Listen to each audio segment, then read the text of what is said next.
Ya, jadi materi kita hari ini tentang geomorfologi. Nah, ini bagian juga dari geologi ya. Geologi yang pertama kan kita sudah mempelajari geologi pekan lalu.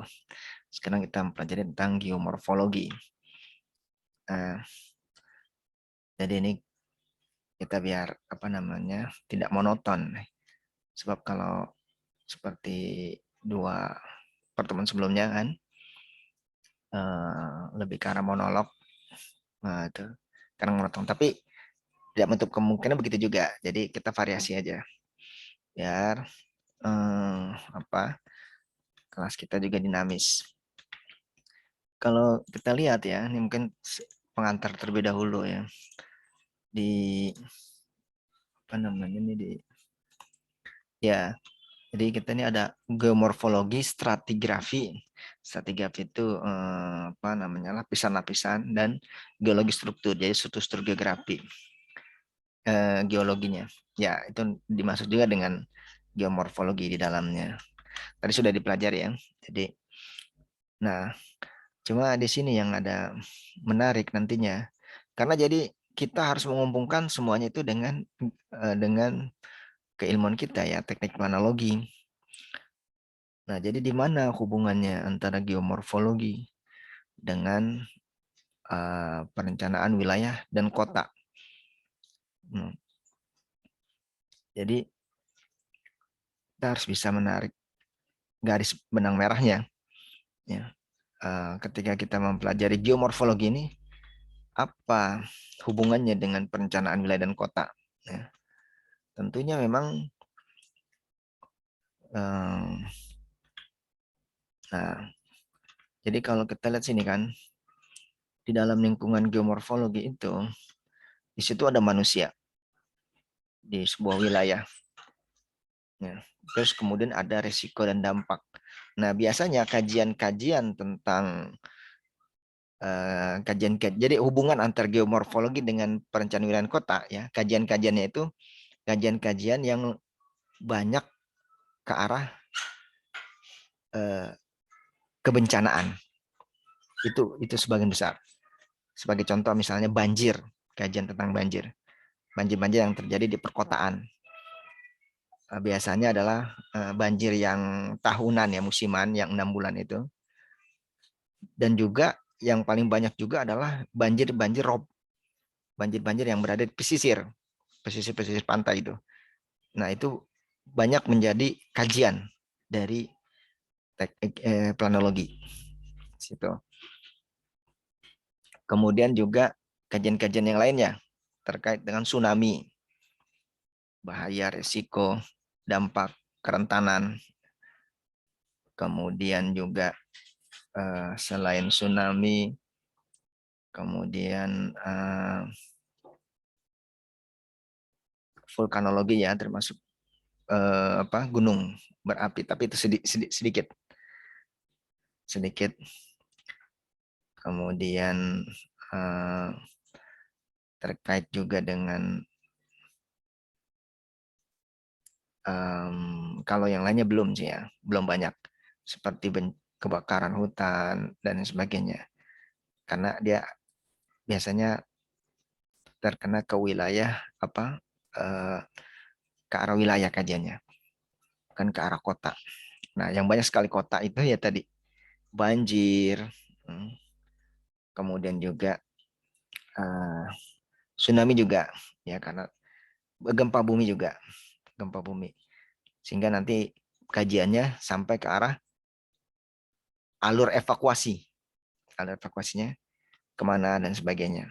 Nah itu nanti itu pengembangan semuanya. Tapi ilmu dasarnya ya dari sini geomorfologi ya kan kalau sudah mengkaji tentang eh, pengembangannya berarti kan harus mengerti prinsip-prinsip dasarnya, teori-teori dasarnya tentang batuan, tentang struktur batuan, bentang alam yang terjadi. Kenapa sampai terjadi ya? Ada tadi kan juga di dalam saat itu air terjun Niagara ya. Di Indonesia juga banyak sekali, tapi yang lebih bentuknya lebih kecil ya. Kalau di Niagara itu besar sekali. Nah, tapi prinsipnya sama. Ya. Nah, terus kenapa itu bisa terjadi? Nah, itu salah satunya juga karena batuannya. Kalau batuannya itu tidak batuan yang keras, itu tidak akan jadi seperti itu. Karena air kan dia akan mengalir terus, ya. Dia akan menggerus terus. Nah, jadi karena faktor batuan juga sehingga akhirnya membentuk seperti itu. Bentang alam seperti itu. Kemudian kalau kita lihat di sini ya, nah ini juga. Jadi, nah kalau ini sudah lebih pengembangan lagi. Pengembangannya tuh ke arah dihubungkan dengan pola ruang. Jadi di mana ada pertanian, perdagangan, permukiman, kawasan industri, pertambangan, perikanan. Nah, di wilayah-wilayah mana yang mereka itu boleh dibangun dan yang tidak layak. Nah, kenapa merah? Karena di dalam kawasan itu, wah ternyata ada ini kawasan gempa bumi, gempa bumi yang disebabkan oleh tektonik atau vulkanik. Kalau tektonik itu lempeng, pergeseran lempeng, baik lempeng benua maupun lempeng samudra, atau vulkanik. Vulkanik itu vulkan artinya dari gunung berapi. Kan dengan aktivitas gunung berapi yang aktif, dia itu menyebabkan pergeseran juga, getaran. Dalam skala Richter yang besar kan bisa menyebabkan bencana kemanusiaan juga. Ya, rumah roboh, kalau sudah roboh kan tertimpa manusia, menimbulkan korban jiwa, dan sebagainya. Sehingga di sini ada dihubungkannya dengan apa namanya keruangan, sisi keruangan, tata ruang, dihubungkan dengan tata ruang. Kemudian juga kita lihat di sini perencanaan mengurangi risiko ya. Ini masih hubungannya juga. Jadi memang apa yang kita pelajari ya, dengan geomorfologi ini, geologi, kemudian nanti juga ada di apa namanya pedologi, masalah tanah, airnya juga, udaranya juga. Nanti arahnya ke sana. Bagaimana fenomena alam tersebut ya yang terjadi di wilayah perkotaan. Nah, itu kita bisa mengkajinya, dan lebih penting lagi adalah mencari solusi agar itu tidak membahayakan dari apa namanya penduduk atau manusia yang tinggal di situ. Apalagi kalau kita bicara tentang kota, kota itu biasanya kepadatannya tinggi. Ya, salah satu ciri kota ya kepadatannya tinggi, artinya penduduknya banyak di dalam satu wilayah, kemudian padat. Nah, jadi kepadatan penduduknya tinggi. Dalam kepadatan penduduk tinggi tersebut, manakala terjadi sebuah fenomena alam seperti banjir, hujan yang terus menerus kan banjir. Atau sebaliknya, nanti kalau kita pelajari di klimatologi dan meteorologi, dengan adanya musim kemarau yang panjang, nah itu juga menyebabkan kekeringan. Keringan. Nah ini, namun kekeringan ini belum banyak dikaji. Lebih banyak dikajinya yang banjirnya itu. Itu juga fenomena juga tuh bisa dibuat keruangannya. Keruangannya seperti itu. Baik. Nah, sekarang mungkin kita diskusi ya. Diskusi jadi biar tidak monolog saja, jadi berkembang apa namanya? Apa yang kita pelajari. Silakan ada pertanyaan, nanti kita diskusikan. Berdasarkan dengan tema kita geomorfologi ini. Tentunya tadi udah membaca ya, artinya udah punya gambaran geomorfologi itu apa dan sebagainya. Silakan.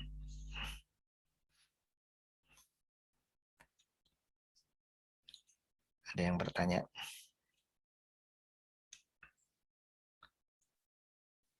Pak, Ya, silakan. kan tadi saya Rehan. baca yang di materi, Pak. Ya, Kan itu morfokronologi kan dari morfologi. aspek, iya, kan itu yang Bapak ngejelasin juga ada morfokronologi yang dari aspek umur, Pak. Itu Ya. nentuin umurnya dari mana, Pak? Nah, bagus nih. Jadi kita sekarang temanya diskusi apa saja kita bisa tanyakan atau kita diskusikan sepanjang itu tentang geomorfologi ya, karena tema kita tentang geomorfologi. Baik, ini pertanyaan bagus sekali. Eh, Sekarang ya biar juga kita interaktif dan juga memacu kita untuk mencari tahu ya. Ada yang bisa jawab dari ini pertanyaan Rehan ya. Nanti Bapak jawabnya terakhir saja biar kita berkembang diskusinya. Ya, tadi itu ada umur atau skala atau uh, apa namanya periode ya, dari geologi itu. Gimana yang bisa jawab? Membantu menjawab.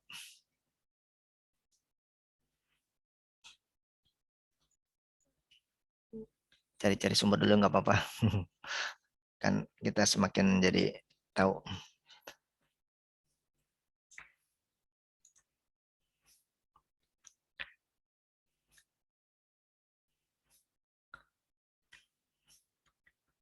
Ada yang bisa jawab? Ini Muhammad Alif sama Muhammad Alfa. Ada di tempat nggak? Coba di on kamera.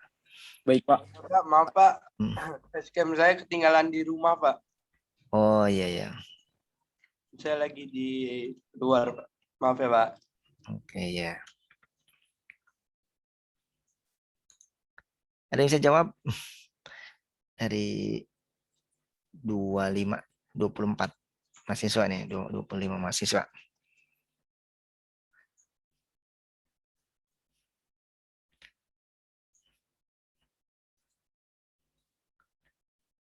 Nanti ke depannya kita pengambilan nilainya juga dari sini ya. Dari bertanya, menjawab, dan sebagainya.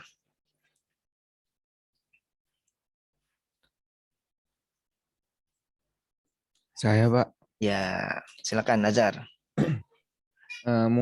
Kalau menurut saya sih mungkin dari kayak ini Pak, kan di dalam tanah kan ada zat-zat yang bisa kita cek umurnya pakai kayak kayak kimia-kimia gitu Pak. Ya kan di dalam tanah misalkan ada besinya kah atau ada apa unsur dari mineral-mineral lainnya kan ada tuh, bisa dicek tuh biasanya pakai kayak sesuatu bahan-bahan kimia gitu. Ada kan ilmunya kayak gitu Pak kalau menurut saya. Bagus, bagus. Ini jawabannya. Ada yang bisa nambahin lagi?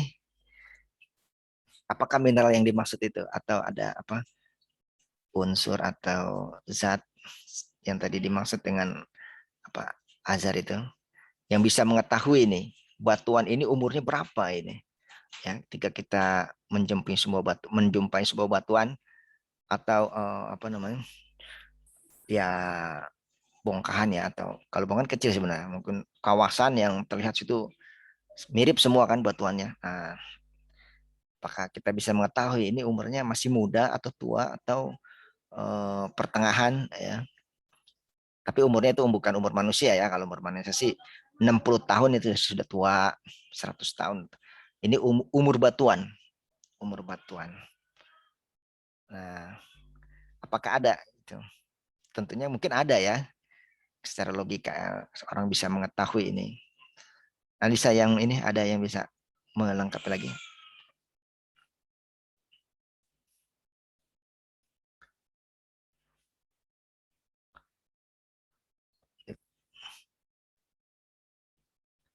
Maaf Pak, saya mungkin mau menambahkan Pak. Ya, silakan. Kalau dari apa yang saya baca, jika kita ingin mengetahui umur batuan itu kita bisa pakai sistem radiometrik mungkin Pak. Terus kita bisa tahu kandungan unsur radioaktif di dalam batuannya itu sendiri. Tapi biasanya yang diukur itu bukan usia fosilnya Pak, tapi usia dari batuan fosil itu berada. Jadi kayak di satu kawasan gitu Pak, yang diukur bukan satu batunya gitu Pak. Ya, benar ya. Seperti itu. Jadi apa namanya ada yang diukur ya radio ininya radioaktifnya. Atau ada satu lagi nih yang melengkapi lagi kalau ada yang ini. Jadi bagaimana tadi Memang benar sih, jadi sebuah kawasan itu yang harus dilihatnya. Lagi kalau kita memiliki peta geologinya, nah itu bisa terlihat. Peta geologi itu terkadang membingungkan juga. Sebenarnya nggak membingungkan sih, asal udah terbiasa membaca peta geologi ya. Jadi peta geologi itu yang dipetakan itu batuannya, ya. Batuannya. Coba kita cari peta geologi. Nah, jadi sehingga tuh apa namanya? Jadi sebuah kawasan itu akan terlihat dia batuannya apa saja di kawasan tersebut, gitu ya. Batuan geologi. Kalau kita lihat, ada yang pernah melihat peta geologi nggak? Ya, coba saya cari di Google. Nah, tadi peta geologi itu coba nih kita lihat ya. Kita cari dulu. Nah,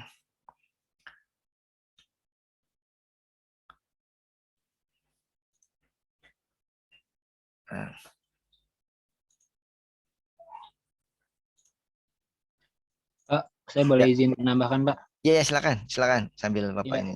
kalau saya Coba. mencari ada di kebudayaan Kemendikbud Mm-mm. itu dia bisa menggunakan pertanggalan absolut, Pak. Jadi pertanggalan absolut ini dia didasarkan pada keseluruhan isotop radioaktif dengan mengukur massa unsur, unsur, induk, dan turunannya. Umur batuan dapat diketahui secara pasti atau absolut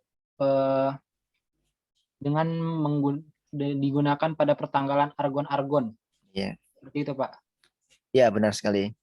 Tadi pertanyaannya bagus kok tadi dari Rehan, kemudian tadi dijawab oleh pertama Rafli ya, terus sama Pak Hari sama Rehan semakin dilengkapi jawabannya. Ya, jadi apa benar sekali ya, ketika kita melihat sebuah batuan ya, tapi terkadang batuan itu tidak bisa muncul juga karena kan dia tertutupi oleh land cover. Land cover itu tutupan lahan. Entah itu tutupan lahannya berupa permukiman dengan gedung-gedung ya, atau jalan udah aspal kan tidak terlihat batuannya. Kemudian atau juga dengan vegetasi hutan kan juga tidak terlihat batuannya, atau juga dengan penggunaan lahan lainnya seperti sawah atau perkebunan atau industri, itu terkadang tidak terlihat itu. Namun di di tempat lain itu bisa terlihat batuan tersebut. Apalagi kalau dia tersingkap tuh misalnya ada longsor atau banjir atau gempa yang lain sebagainya ya, sehingga akan terlihat buat batuannya. Nah, dari batuan tersebut, nah, kalau kita memiliki peta geologi, nah itu kita tinggal cocokkan ya. Kalau kita lihat ini seperti contoh peta geologi, sebenarnya banyak ya kalau kita lihat di cari-cari di ini. Ini sebagai contoh aja ya. Kita lihat sini kalau peta geologi di sini ya. Nah ini, jadi dia nanti akan ada keterangannya ini namanya kan legenda. Kalau ini legendanya terlalu ini ya. Ini yang bukan keterangan geologi. Kalau di sini kan ada. Tapi yang sudah batuan-batuannya. Oh ini ada endapannya juga. Jenis geologinya endapan. Terus kemudian sedimen. Nah ini sudah kita pelajari di pertemuan yang sebelumnya. Jadi kan kalau batuan itu ya cuma 3.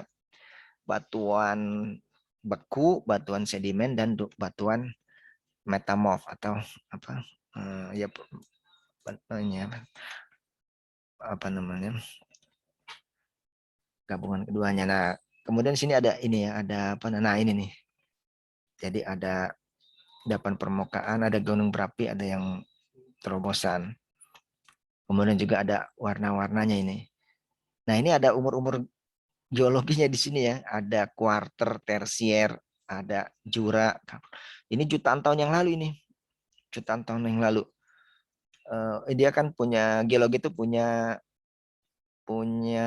ukuran geologi, skala geologi. Jadi itu dunia itu dari zaman dahulu saat terbentuk pertama kali bumi itu. Nah, itu sudah dihitung oleh ahli-ahli geologi. Bagaimana cara menghitungnya? Dia itu tadi dengan radioaktif tadi karbon atau dengan karbonnya ya. Ya itu juga dengan bantuan isotop ya, karbon itu atau apa yang dari ini ya. Jadi kimianya, unsur kimia itu. Nah, itu bisa terlihat dia umurnya berapa tahun gitu. Namun kan kalau kita itu terlalu rumit ya.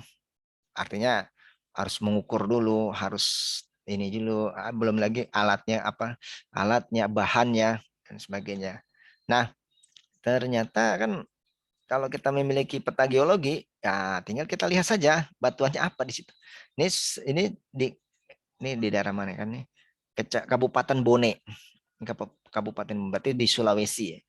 Sulawesi, nanti kita lihat di sini. Jadi di sini ini kan masuk semua nih, ada ini yang ini sungai. Terus kemudian ini ada batuan-batuannya. Nah, ini batuan-batuannya. Nah, ini tinggal kita lihat di sini batuannya. Jenis batuannya apa? Ya, batuan endapan atau bahan gunung berapi. Ini kan ini gunung berapi di sininya.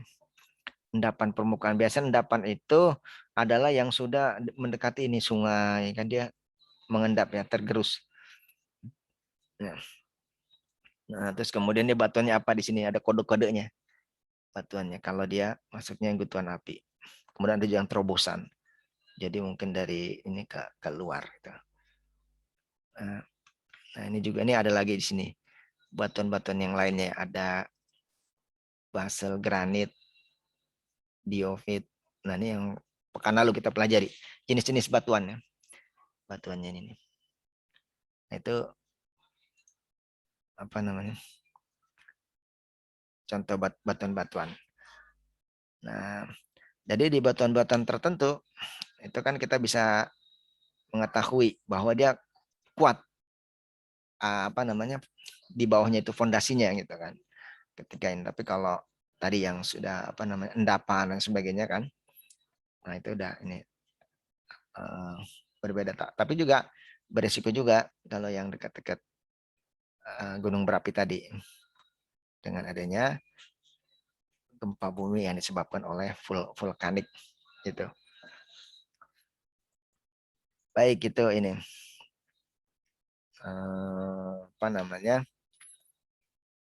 diskusi kita tadi bagus sekali ya.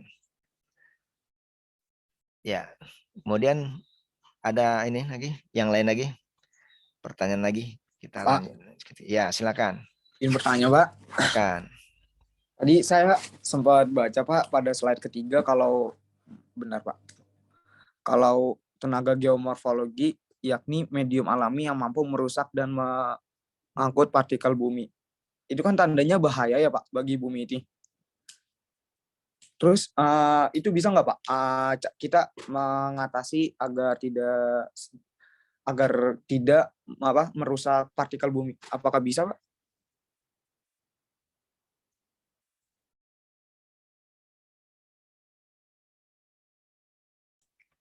Baik. Nah, oke, dari sekarang biar kita dari segala arah nih. Dari segala arah. Ada yang bisa menjawab tadi pertanyaan dari tadi Alip ya. Saya Pak izin jawab. Ya, silakan. Kalau menurut saya itu udah nggak bisa dicegah lagi Pak ya, kalau ada tenaga bumi. Soalnya kan ya mau gimana, kayak gempa aja kita nggak bisa tahu. Gempa kan juga pergerakan bumi. Jadi menurut saya tenaga bumi itu nggak bisa kita cegah, tapi bisa mungkin kita antisipasi dengan mungkin dengan memperbaiki metode penanganan bencananya, mungkin agar mengurangi korban jiwa jika ada pergerakan yang terlalu parah di atas permukaan bumi. Mungkin itu, Pak.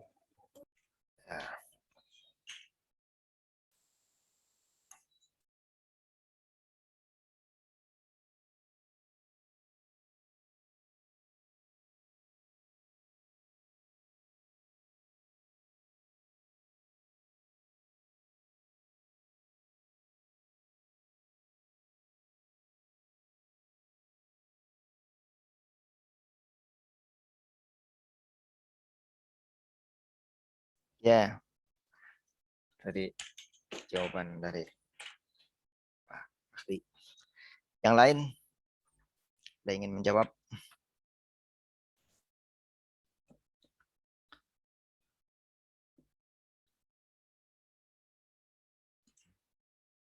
Apakah bisa dicegah yang tadi tenaga-tenaga dari dalam maupun dari luar? Dari dalam itu yang endogen, dari dalam bumi, atau juga yang dari luar bumi, eksogen, ya. Baik dari angin, air, hujan, atau dari ekstra apa? Jadi ekstra ini yang dari luar ya, jadi meteor dan sebagainya itu. Nanti apakah bisa seperti itu? Yang lain gimana?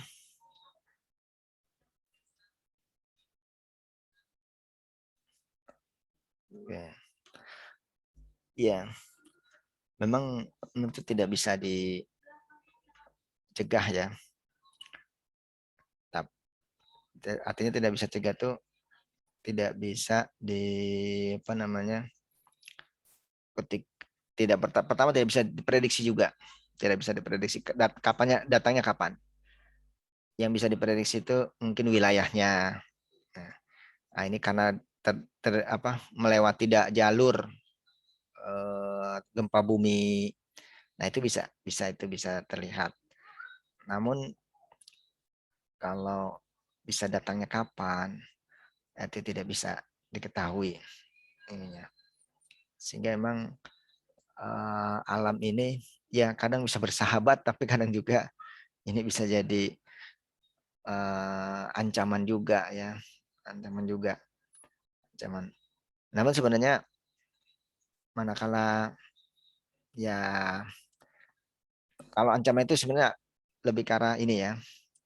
Kalau yang itu karena akibat pengelolaan lingkungan sih, ya seperti tadi ya, yang banjir atau yang lainnya itu kekeringan ya karena manusia juga.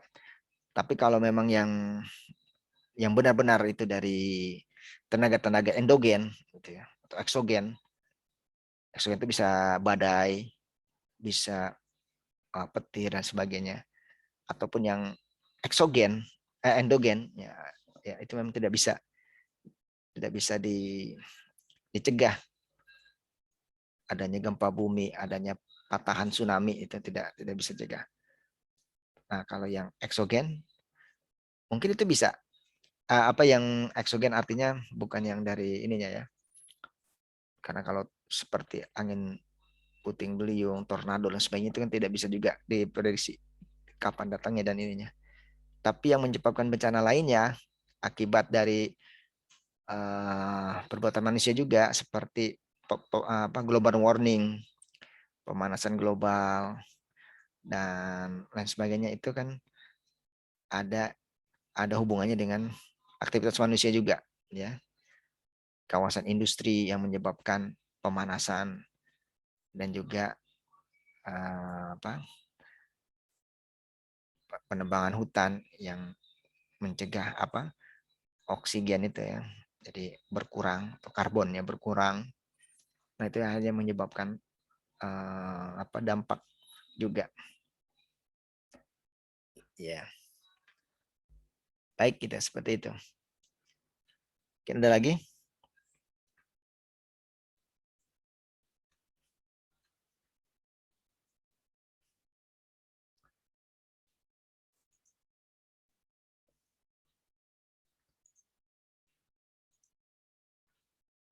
Ada lagi tema-tema tentang geomorfologi?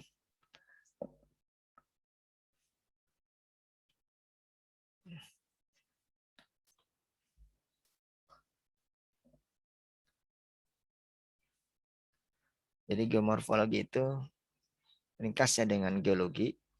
Jadi geologi ini kan lebih banyak dia di bawah permukaan bumi. Nah, geomorfologi ini di atas permukaan buminya. Jadi fenomena-fenomena atau bentang-bentang alam yang terjadi di atas permukaan bumi ini.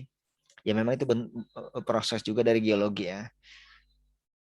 Nah, bentuk-bentuk yang tercipta ini, nah ini adalah hasil dari geomorfologi. Gitu ya. Maaf sebentar ya.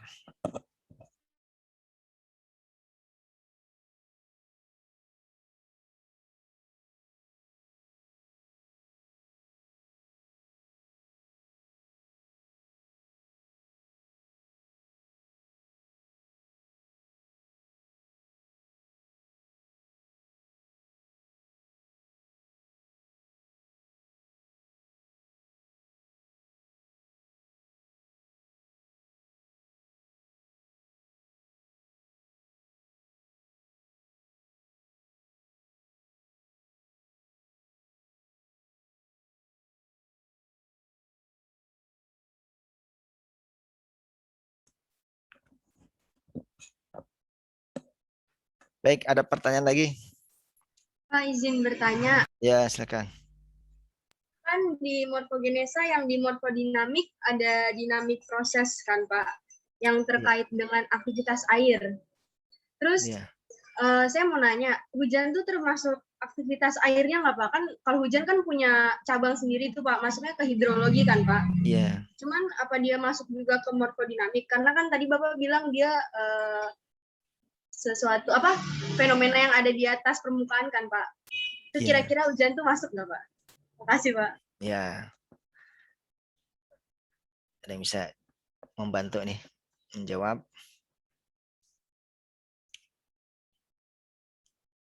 Azuri bisa jawab, Azuri.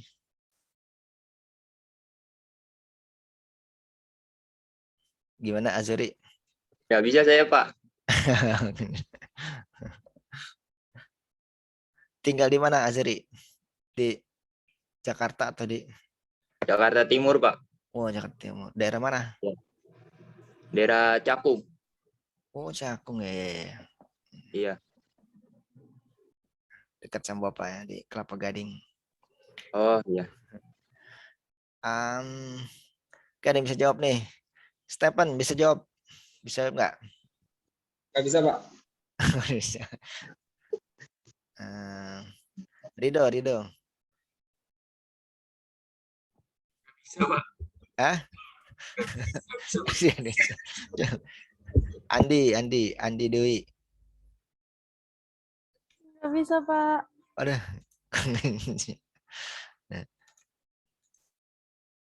Natania. Nggak bisa, Pak. Wah. Ya, memang sih kalau berdasarkan objeknya ya, atau kajiannya itu ada, kalau yang batuan ada namanya geologi, nanti tanah ada lagi namanya ilmunya itu pedologi, terus air ada lagi hidrologi ya, termasuk di situ nanti hidrologi itu kan ada air air tawar atau di daratan dan ada di laut ya, ada oceanografi. Kemudian nanti ada naik lagi ke atas itu cuaca ya, udara. Nah itu ada apa yang disebut dengan klimatologi atau meteorologi. Nah itu sangat terkenal tuh kalau ada perakiraan cuaca. Perakiraan cuaca itu kan meteorologi dan klimatologi. Apa sih bedanya nih keduanya nih? Nanti kita pelajari. Tapi secara umum kalau meteorologi itu adalah ilmu tentang cuaca, keadaan udara. Kalau iklim itu berarti tentang iklim. Jadi keadaan udara juga tapi waktu yang lama. 30 tahun lebih, 40 tahun lebih ya, ratusan tahun. Tapi kalau meteorologi itu sesaat atau waktu yang pendek. Gitu. Nah, kemudian selain itu ya, mungkin ada kajian-kajian yang lainnya. Jadi, nah, namun dalam perkembangannya itu semuanya saling terkait, tidak bisa sendiri-sendiri. Ya, kalau dari batuan lah misalnya ya, ternyata di dalam batuan itu ada air juga, ya karena air dia bisa masuk namanya intrusi, dia ketika turun dari evaporasi dari langit itu, dari awan kan turun kan air hujan. Nah, hujan dia masuk ke dalam, infiltrasi, maksudnya infiltrasi masuk ke dalam tanah, bahkan juga dia sampai masuk ke dalam batuan, ya. Batuan infiltrasi dalam, masuk ke dalam, kemudian ternyata di dalam air ini juga dia tidak diam, dia bergerak juga karena kan ada gravitasi, gaya gravitasi, sehingga kan dia akan cari terus tempat yang lebih rendah, atau dia bergerak air itu melalui celah-celah di tanah ataupun di dalam batuan, bergerak. Nah, pergerakan air ini, nah itu namanya perkolasi, bergerak dan dia di dalam tanah. Kalau tanah tuh sebenarnya nggak terlalu dalam ya mungkin 30 meter atau, nah tapi setelah di tanah itu kan di dalamnya lagi, nah itu baru batuan. Nah batuan ini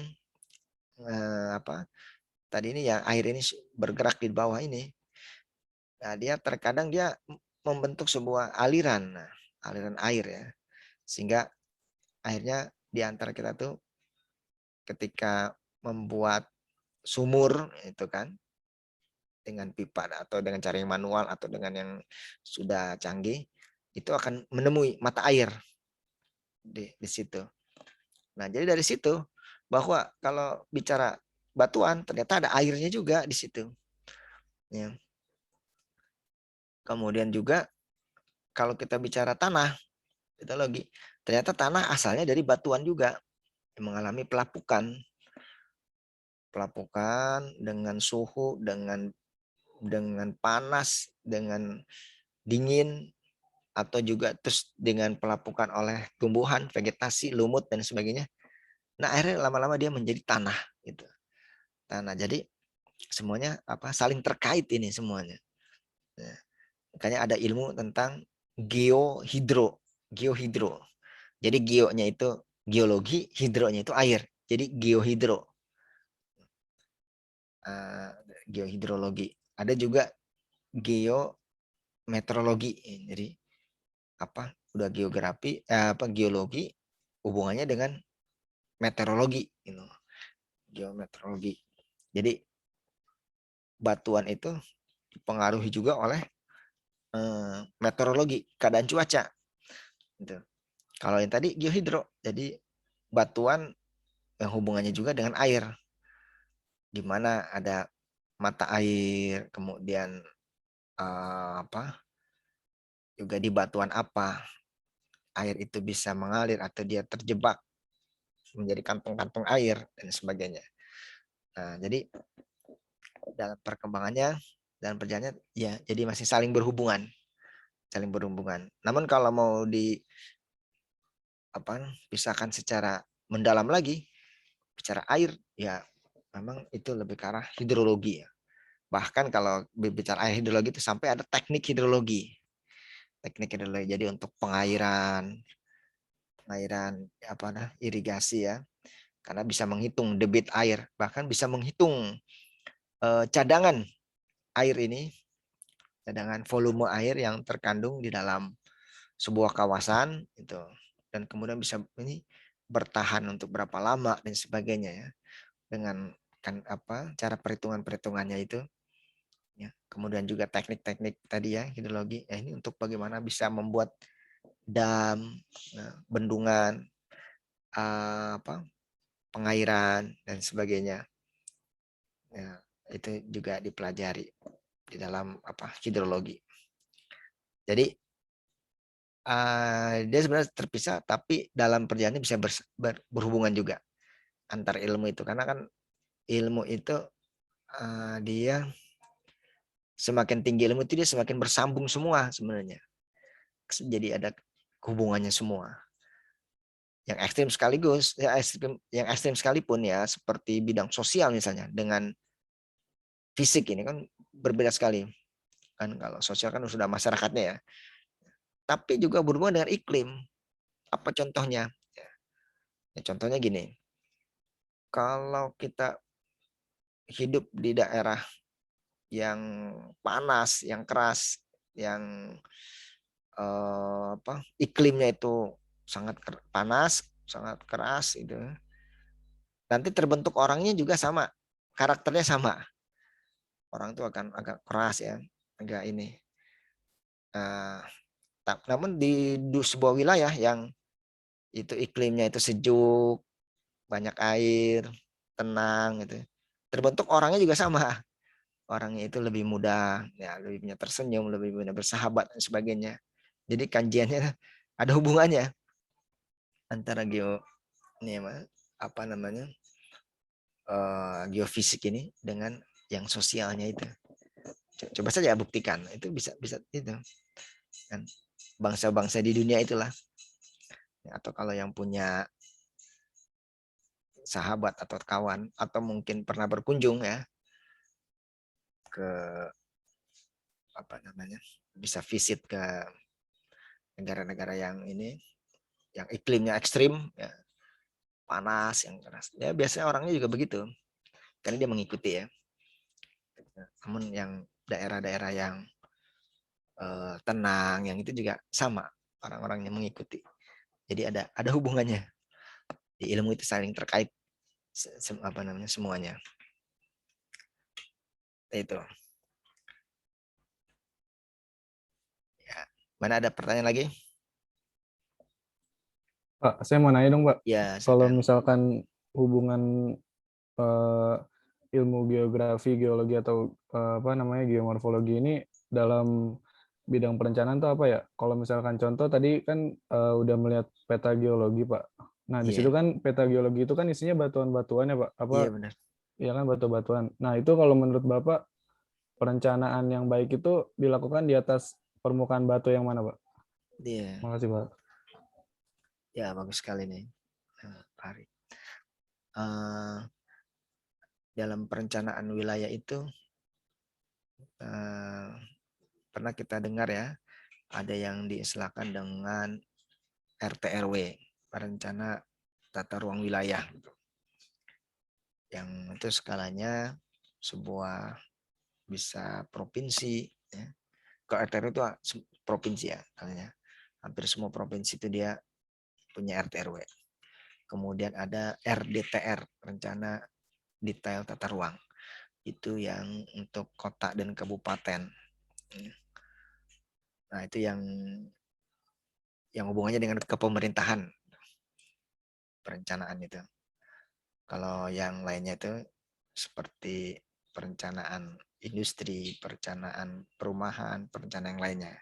Nah, semua itu membutuhkan peta, atau membutuhkan, bukan peta sebenarnya, ruang. Membutuhkan ruang tersebut membutuhkan peta untuk visualisasi. Nah, dia butuh peta kan, butuh peta. Nah, sekarang hubungannya dengan geologi ini ya, geologi atau juga geografi fisik ini yang kita bahas ini. Nah, di dalam penyusunan tadi itu, tata ruang itu, yang awal-awal atau tahapan dasar itu adalah mengumpulkan data-data dasar fisik. Data-data dasar. Di antaranya ini, data-data fisik ini. Geologinya, kemudian wilayah bencananya, bahkan tambangnya di mana dipetakan di situ. Jadi sebelum merencanakan wilayah tersebut ya, maka salah satu yang menjadi dasar atau awalan itu dalam penyusunan tersebut adalah mempertimbangkan aspek-aspek itu. Ya. Apa gunanya? Gunanya ya untuk tadi menghindari agar terjadinya bencana yang terjadi, namun juga sebaliknya mengumpulkan sumber daya yang bisa dihasilkan dari situ. Ternyata banyak mata airnya kan. Ternyata wilayah ini punya bahan tambang, galian, atau sumber tanahnya subur sehingga buat pertanian dan sebagainya.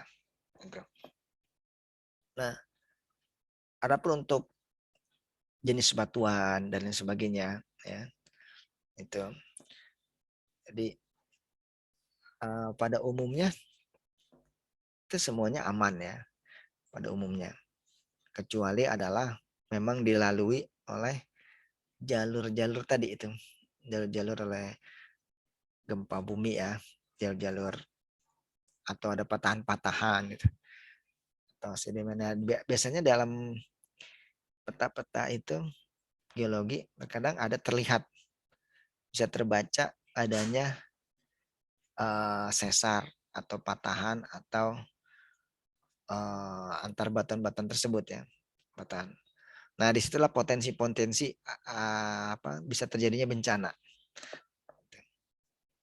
Oleh karena itu di wilayah tersebut, nah ini harus diselidiki lagi dari peta geologi tersebut.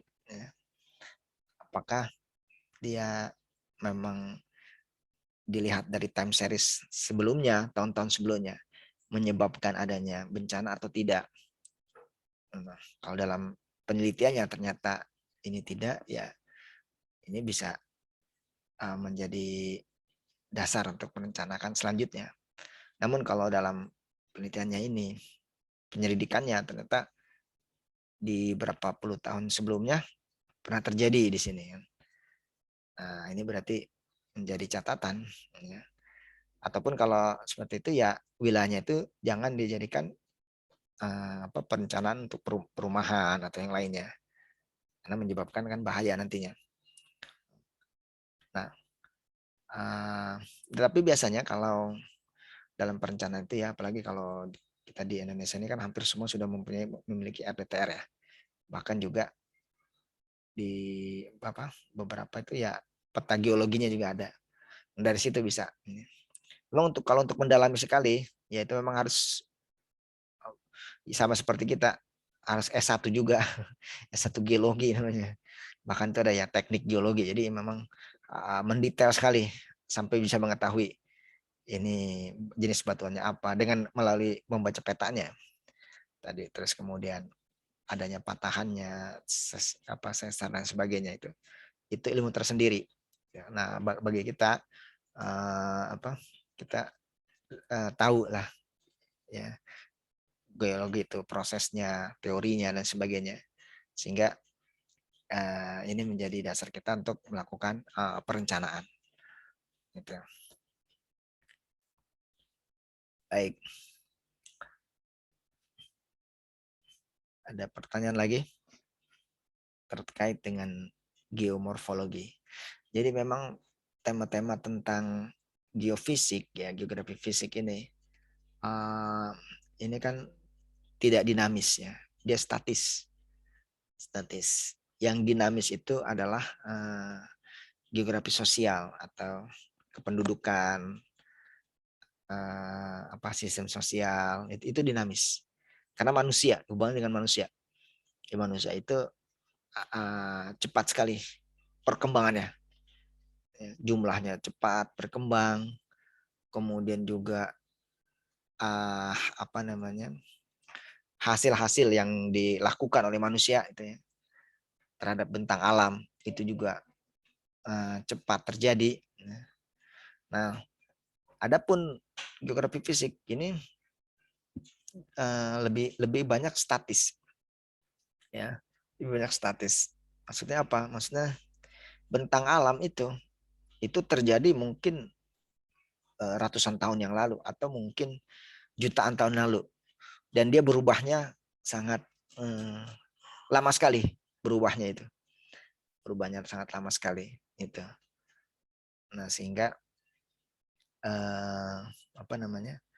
ya perubahan inilah yang ini statisnya. Tapi juga terkadang dia datang secara tiba-tiba yang tidak terduga. Ya. Adanya banjir, adanya tanah longsor, adanya yang lainnya, gempa bumi, tsunami dan sebagainya, itu juga terjadi secara tiba-tiba. Nah, sehingga yang statis ini bisa jadi memendam sebuah potensi. Gitu. Kalau yang dinamis dia akan berubahnya cepat. Ya, dinamisnya yang tadi manusia itu dia berubah cepat. Tapi dia untuk yang tiba-tibanya itu relatif ini ya. Kalaupun misalnya ada ledakan penduduk itu juga butuh waktu. Ya, tapi ada juga sih ya, seperti misalnya perubahan pemerintahan, perubahan ekonomi, perubahan militer dan sebagainya. Misalnya dalam perang dan sebagainya. Nah, jadi gini, karakteristik kalau yang apa namanya, geografi fisik ini. Itu.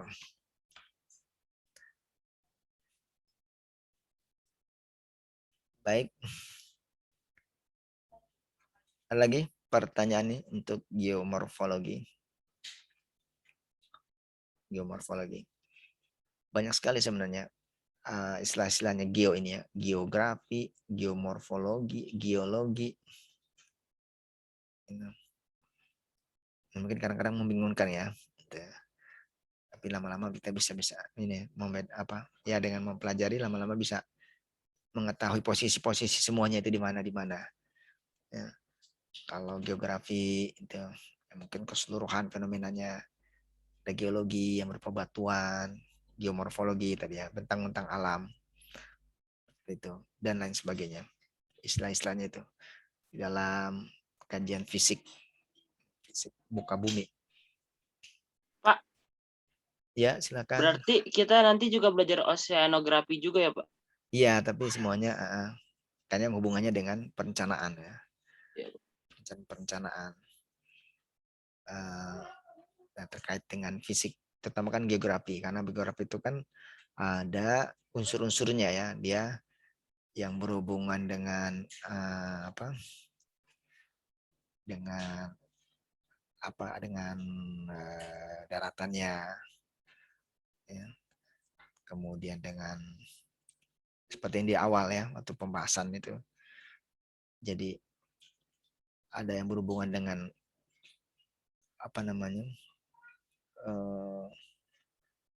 biosfernya ya, biosfernya atau wilayahnya, wilayah kajian dari geografi itu, terutama kita yang fisik ya, karena ada sosial dan fisik.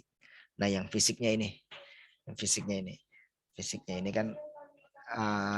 fisiknya ini ada yang tentang daratannya. Nah, daratannya itu kan nanti ada litosfer, itu disebutnya dengan litosfernya. Kemudian ada, kalau litosfernya ya termasuk tadi ya geologi, geomorfologi. Kemudian yang hidrosfer, hubungan dengan air, ada oceanografi, kemudian juga ada hidrologi, terus juga ada antrosfer ya, udaranya, kemudian biosfernya ya biogeografinya, tumbuhan dan tanamannya. Nah Indonesia ini kan termasuk juga wilayah yang dia di khatulistiwa atau di tropis. Jadi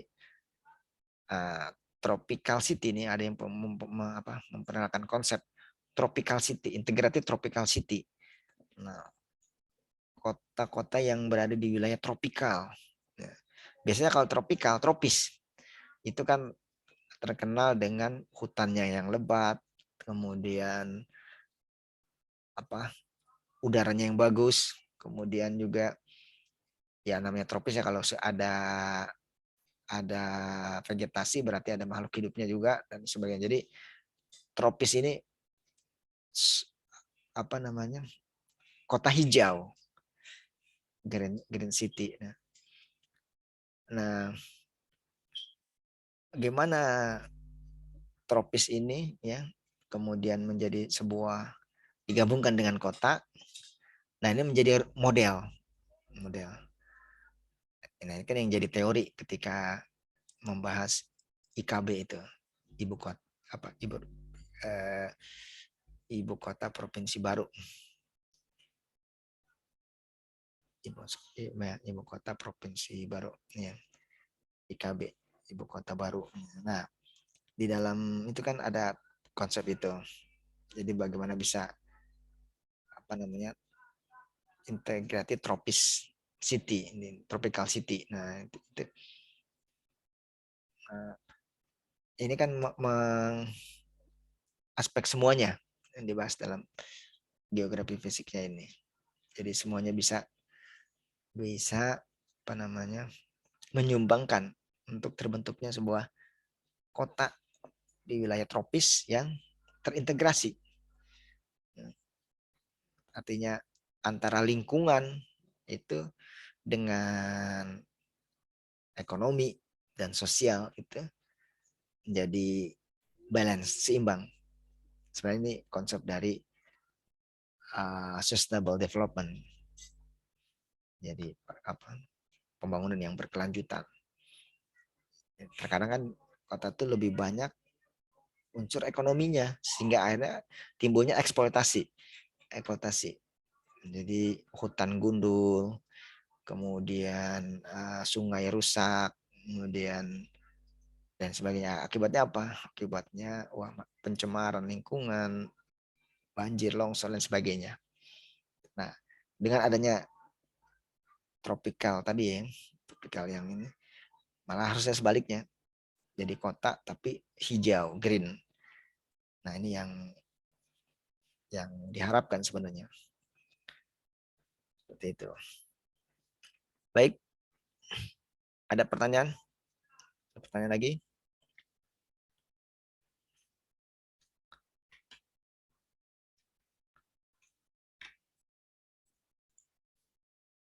Pak. Iya.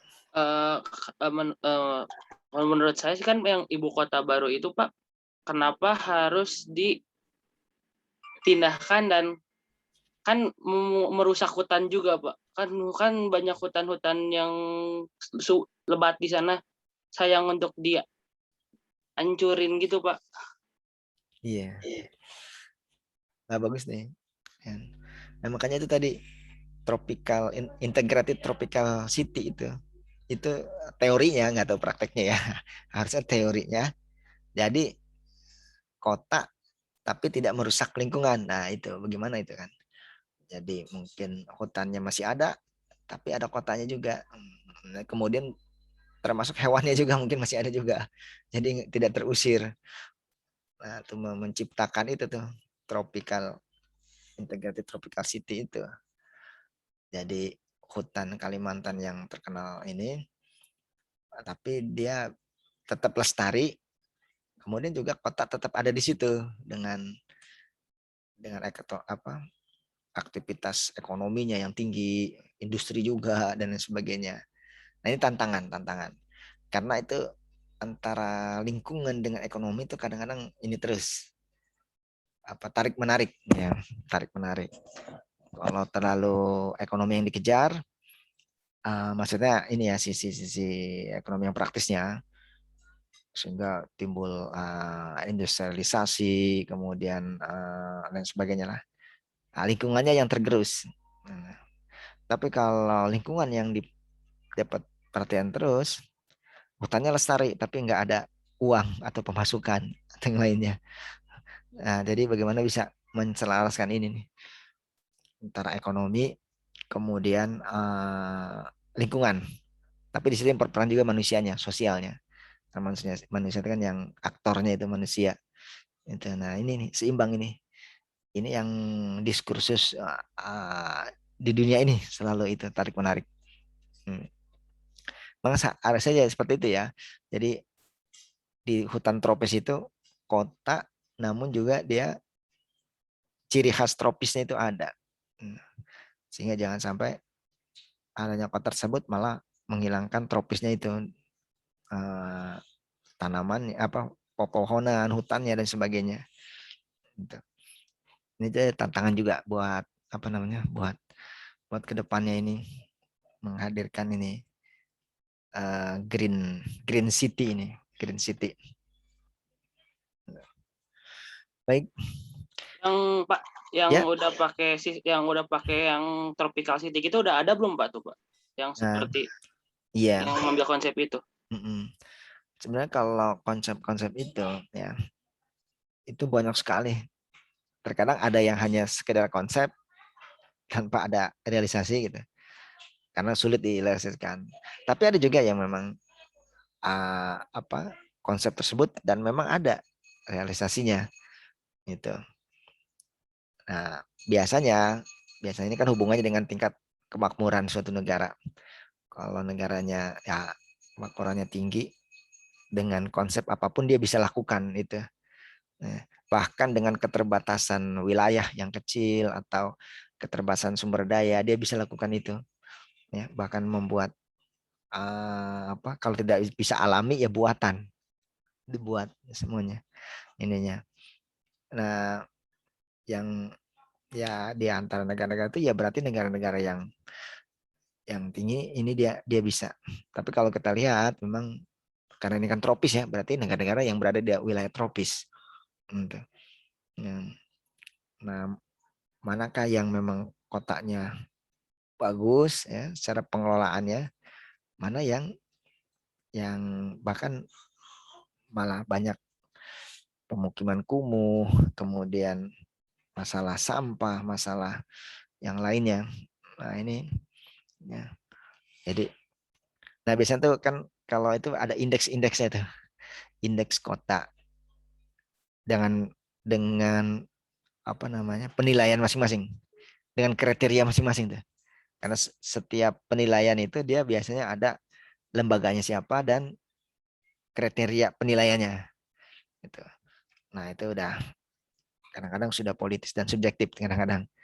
Ya, ada kota yang paling rapi atau kota yang paling green atau kota yang paling menurut versi siapa, gitu, macam-macam ininya. Jadi terkadang ada kepentingan juga, karena kan tidak tidak ada yang mau kalau kotanya itu dibilang jelek, meskipun kenyataannya ini tidak mau buruk gitu kan, pasti dia akan ini apapun caranya, meskipun ini dia pasti akan dibuat akal baik gitu. Nah ini yang ini. Jadi intinya adalah pengelolaan itu sebenarnya menyelaraskan antara faktor-faktor ekonomi dengan faktor lingkungan. Ini yang bisa bersatu ini. Nah ini seimbang terpengelolaan ini. Ya. Baik.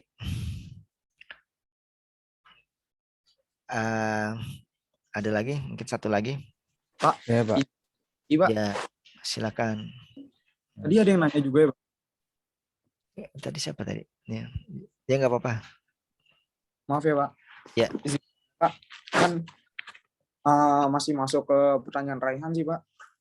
Kan tadi kita ada kayak perpindahan ibu kota baru ya, Pak, dari Jakarta.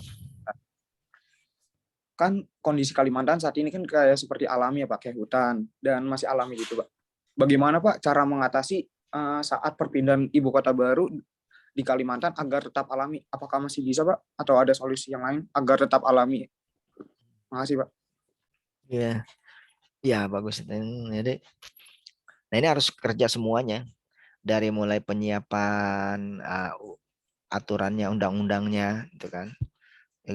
Bagaimana undang-undang untuk lingkungannya, terus undang-undang untuk izin-izin dan sebagainya ya. Jadi semuanya, terus juga eksekutifnya juga, pemerintahnya dengan goodwill-nya, kemauan baiknya, masyarakatnya juga dengan edukasi, diedukasi masyarakatnya sehingga bisa ya sesuai dengan apa yang diharapkan gitu. Dan juga ya masalah pendanaan ya, finansialnya dan sebagainya. Jadi semuanya harus yang terbaik ya. Mengelola kota itu kan, kota itu seperti makhluk hidup juga, dia harus dikelola ya. Ada istilah-istilah kalau di barat itu ada kota mati ya kan. Jadi dengan siklus tertentu berapa ratus tahun atau berapa puluh tahun, belum ya, ratus tahun ya mungkin, dia kota itu akan mati, bisa jadi. Ya. Banyak kota-kota yang mati. Dahulu aja kalau kita belajar sejarah, itu ada kota-kota mati. Ya dulunya kerajaan-kerajaan besar. Biasanya kan kerajaan besar itu kalau di Nusantara itu di wilayah pesisir. Karena pesisir itu kan banyak berhubung. Karena zaman dahulu kan banyak orang berhubungannya lewat laut. Nah, ada yang dahulunya kerajaan besar, ya, maju, tapi kemudian akhirnya runtuh gitu atau ya menurun. Karena apa? Ya, karena diantaranya faktornya sepi juga, kemudian pengunjungnya dan sebagainya, kemudian pengelolaan kotanya juga. Di samping juga mungkin ada yang lainnya ya, ada mungkin penjajahan bangsa lain dan sebagainya gitu. Nah, akhirnya kota itu yang dulunya maju, kemudian dia turun. Kalaupun tidak mati, dia turun. Dan kemudian ada muncul kota baru lagi. Nah, di sininya. Nah, ini juga sama ya, kota-kota ini juga. Kota-kota, bahkan kalau Indonesia itu juga biasanya dia banyak kota-kotanya itu adalah yang sampai sekarang itu berada di pesisir. Nah, ketika kota ini dia turun, ada juga kota yang memang karena hubungannya dengan masyarakatnya, dengan kepadatan tinggi itu, sehingga orang banyak yang dengan kalau lihat nanti ya di pelajaran yang lainnya, teori kota itu, orang itu kan dia akhirnya hanya bekerja saja di kota, di downtown-nya, tapi dia tinggalnya itu dia di luar. Makanya akan timbul kota-kota satelit, kota-kota satelit. Jadi misalnya Jakarta, banyak orang yang akhirnya tinggalnya itu tidak di Jakarta karena di sini harga tanah mahal, agak rumah mahal. Akhirnya dia ke arah pinggir, ya, neighborhood. Kalau Jakarta kasusnya berarti di Tangerang, Bogor, kemudian Bekasi, ya. Tinggal di daerah situ. Tapi bekerjanya karena pusat ibu kota jadi Jakarta. Kesehariannya adalah menggunakan kendaraan-kendaraan transportasi, entah itu kereta atau bis dan lain sebagainya, atau motor atau lain sebagainya. Nah ini kalau dalam jangka waktu yang lama juga, kan lama-lama penduduknya ini akan habis juga. Ini sebenarnya yang sudah terjadi juga di negara-negara lain. Jadi penduduknya ini jadi hanya bekerja saja, tapi penduduknya ini tidak ada. Ya, karena kalau malam pulang, nah ininya. Lama-lama kotanya ini akan ini. Nah, makanya ada proses revitalisasi kota lagi. Bagaimana agar kota ini bisa berkembang lagi, maju lagi. Kan unsur yang sangat berkepentingan adalah manusianya atau penduduknya itu. Penduduk kotanya nih. Kalau penduduk kotanya sudah keluar, nggak ada yang tinggal di situ. Nah, ini jadi ini juga. Nah, bagaimana caranya? Ya banyak. Di antaranya mungkin ya, kalau memang harga tanah ini tidak bisa mungkin distandarisasi ya melalui NJOP, atau bisa juga dengan penurunan misalnya, atau pembuatan rumah-rumah yang kawasan vertikal, rumah susun dan sebagainya. Jadi agar orang ini tinggal di kota-kota besar ini. Tidak cuma Jakarta ya kasusnya, mungkin juga di Medan atau di Surabaya atau di Makassar atau di kota-kota yang lainnya. Jadi ini.